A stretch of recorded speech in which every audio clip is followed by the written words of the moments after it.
เห็ดเด้อทุกคนกำลังสิตำข้าวซอยเมทาวเจ้าตำข้าวเจ้าเองบ่ข้าวไผ่ข้าวงานให้เอ็ด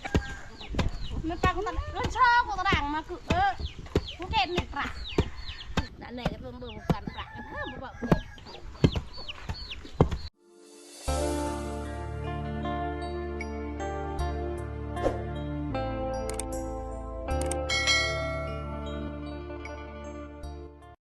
ฮะ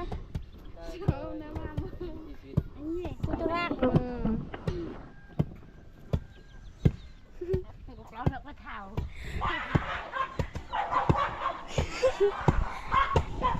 อันนี้แกสาวเห็ดเด้อทุกคนกำลังสิตำข้าวซอยเมทาวอันนี้วิธีชีวิตบ้านเฮามีแต่ตำข้าวและถ้าบ่ตำกะบ่มีข้าวสิกินเด้อทุกคนบ้านเฮาบ่มีฮงเซมีแต่ตำนี่เบิ่งเมทาวแข็งแห้งเนาะนี่จะได้เราอีกจุดนึงฮะแข็งแห้งไอ้ลี่ได้อันนี้ก็ลูกสาวเพิ่นบ้านนี่ก็คือสาวเห็ดเด้อสบายดีสาวอาทิตย์เจ้าตำข้าวเจ้าเองบ่ข้าวไผ่ข้าวงานให้เอ็ดเรายอมชิมงานพอดีเห็นมัดเมื่อตัดกี่พอดีอันนั้นตามซอยเจ้าตามซอยเพิ่นแม่เพิ่นเราเกี่ยกับตาเปล่าเกียร์เชโลไอ้ตะกลับประยอนสิหลานเหลือช่างหลานปิดมันไปมาลานเบิ่งกับหลายดังลันเชลกับตะดังเบิ้ล500มันปังลันเชลกับตะดังมาคือกูเก็บหนึ่งปลานั่นไหนก็เบิ่งกันปลากันเฮ้ยบ่บอกเลยนี่ตึงเจ้าน้ำงอกหายช่องไปกู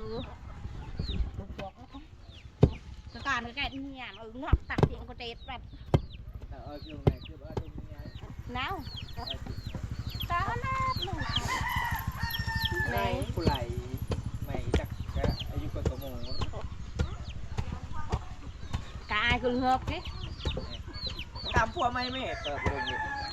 เด้อคือมันดังก่อนน้ำเลอะฮะมาแยกจังมันอายคือบ้านลือได้ไหมเมื่อได้ตลอดให้กันไหนแบบไปอันทบ้านที่ตัวป้าแต่อันกาเอ็มก็ได้ชูยองคุยช่างรับห้ำเอ็มเอ็ดยองกี่บ้านเอ็ดตีตีได้แต่เตียนเนี่ยมาดูนี่มาเบิร์นอันมันแตะคิดกันไหนสิสุกนี่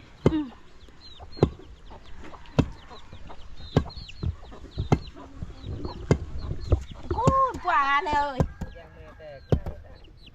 ยังว่าแต่เชื่อละกันบาดเลย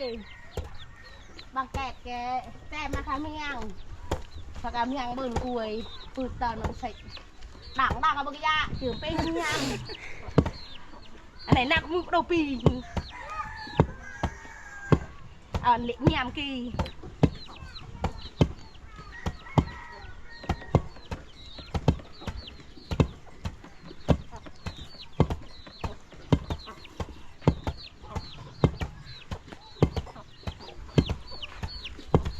เดี๋ยวนะวันเบิร์นเจ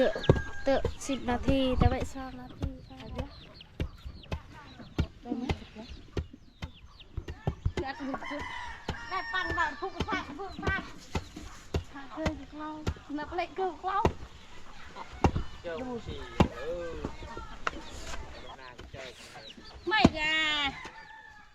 หน้าก็ไม่ได้แล้วนะจ้างหน้าตองก็ต่อบ้านกระดูกควันเลยต่อห้องกึ่งก็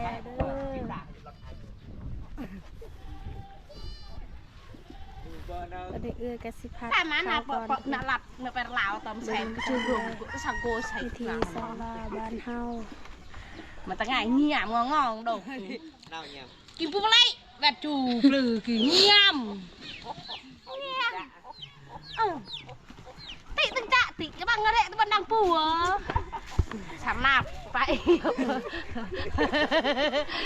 Itu nyerloi pernah lah. Itu nyerloi hana.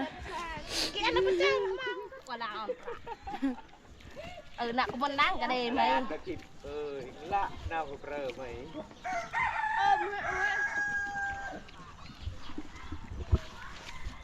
Giờ nó đang bên tàu. ตามขั้นตอนเรื่องข่าวเลยนะครับ งานแขกกันประกาศ Nào cái đang. คือแกก็ตะดังกันหยาก็ถามตะดังกันหยาไอ้ดังแต่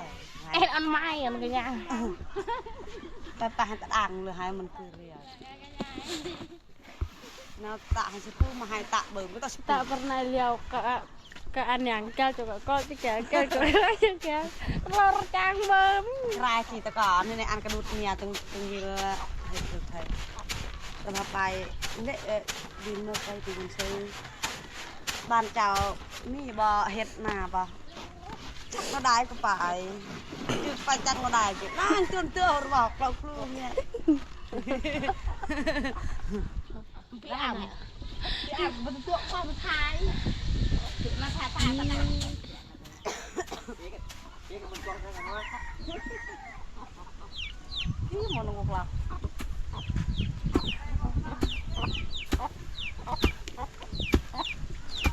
ถ้ามันจุดแหลกรึมเลยลายดอกเลยตาลาย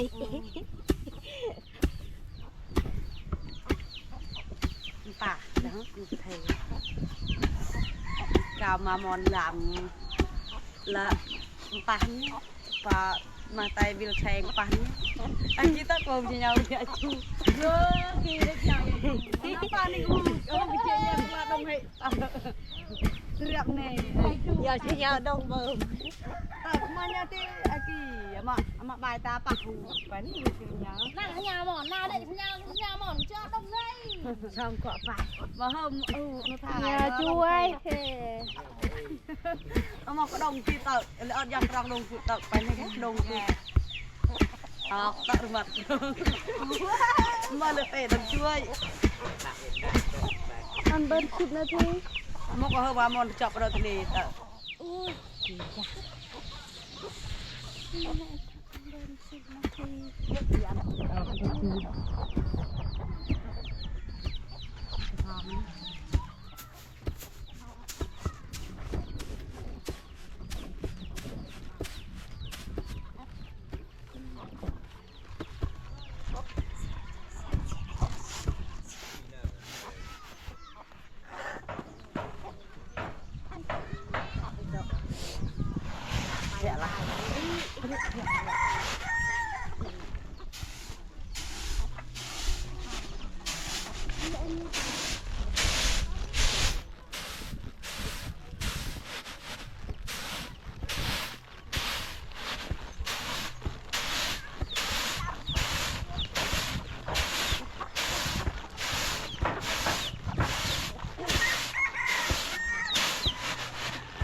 Đơ kè lực đơ Hãy con cái này lực cũng có pro nợ mengai sayang pan gối bé đào tưng hết ê sọt bé sọt ăn cỡ đã cơi lần sọt cất rau pro cất pan tốt ngài đã chạm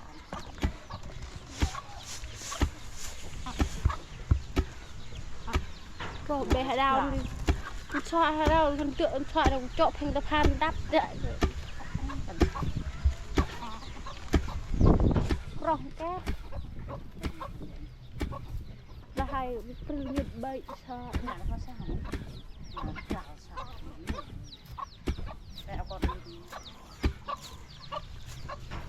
ยังไม่อะ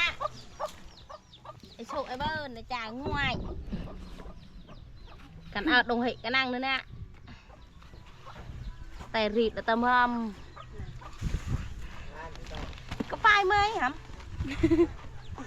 จะยังไหมก็ไปกันเอาดงเหกันนั่งนะนั่งกระเมื่อมนั่งกระตารีด น้องแล้วแกะปลาบางนาวติดตุ่มวิยา แกงกะแปะเป้งแล้วบอกกันที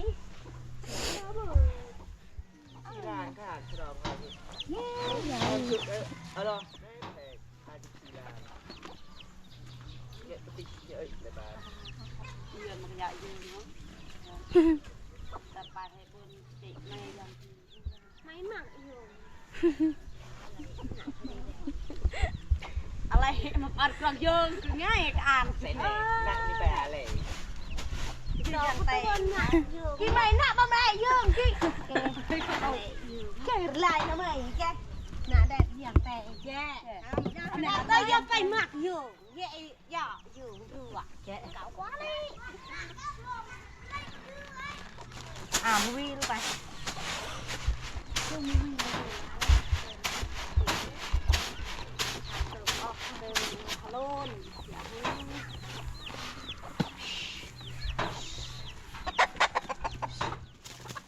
เยื่อหั่นด้วย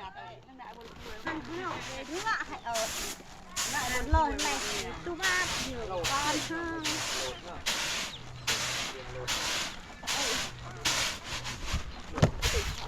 เดินโยงเนอะตัววินสิเสียขยะมาเฮ็ดหยอกแกทายมาเฮ็ดไอ้อันนี้นะ